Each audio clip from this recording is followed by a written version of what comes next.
अनि अर्को कुरा क्या कति कुरा आएका क्या दिमागमा कति कुरा आउँछन् हैन।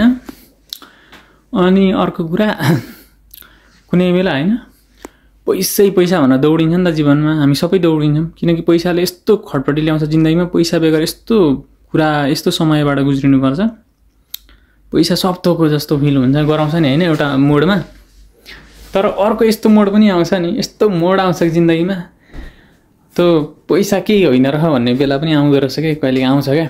जिन्दगीमा भोगाएर चेताएर पेसाएर जिन्दगीले एकदम तपाईँलाई हैन त्यो बनाइसकेपछि तपाईँले पैसा भन्दा पनि खुसी मानसिक स्वास्थ्य हैन एकदम शान्त खोज्न थाल्नुहुन्छ। त्यसपछि शान्त खोज्न थालिँदो रहेछ क्या। मन त्यही हो, पैसा नहुन्थ्यो पैसा कसरी कमाउनु हुन्थ्यो। अहिले पनि त्यति कहाँ कमाइ कहाँ त छैन, तर बुझिसक्यो कि पैसा जति हामी सोच्थ्यौँ त्यति ठुलो कुरा चाहिँ होइन रहेछ है, त्यति ठुलो कुरा चाहिँ होइन रहेछ। सबै कुरा पाइएला किन्ला गर्ला, तर खुसी र मानसिक स्वास्थ्य चाहिँ पैसाले पनि किन्न सक्दैन आफूले मेन्टेन गरेन भने। अनिखेर मानसिक स्वास्थ्य एकदमै म्याटर गर्दो रहेछ क्या, जिन्दगीमा शान्त हुन्छ नि। बरु जे जति छ त्यसमै रमाउन सक्नु सबभन्दा ठुलो कुरा रहेछ।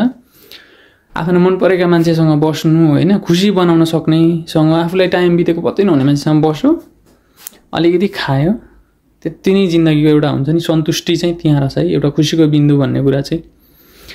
अनि पैसाको पछाडि कुदेर के त हैन, फेरि पैसा नहुँदा यस्तो समय पनि आउँछ आफ्नै परिवारभित्र पनि एउटा छोरा मान्छे उमेर बढ्दै गरेको छोरा मान्छे हुनुपर्छ, अनिखेर बेरोजगार हुनुपर्छ। त्यसपछि त्यही पनि थाहा हुन्छ कि तपाईँलाई परिवारले दिने व्यवहार कस्तो हुन्छ, सम्मान कस्तो हुन्छ। त्यो झन्झट जस्तो एउटा हुन्छ नि, परिवार पनि बोझ जस्तो भइन्छ कि कति समय भान हुन्छ क्या त्यस्तो। पैसाले त्यहाँसम्म नि गराउँछ, तर पछि गरिसकेपछि सबै कुरा भोगिसक्दाखेरि पैसा ठिक्क कमाउने, केही पर्दाखेरि चाहिने पैसा होस् अलिअलि हैन, तर खुसी भएर आत्मसन्तुष्टि भएर शान्तिपूर्वक जीवन बिताउने चाहिँ सबभन्दा बेस्ट हो।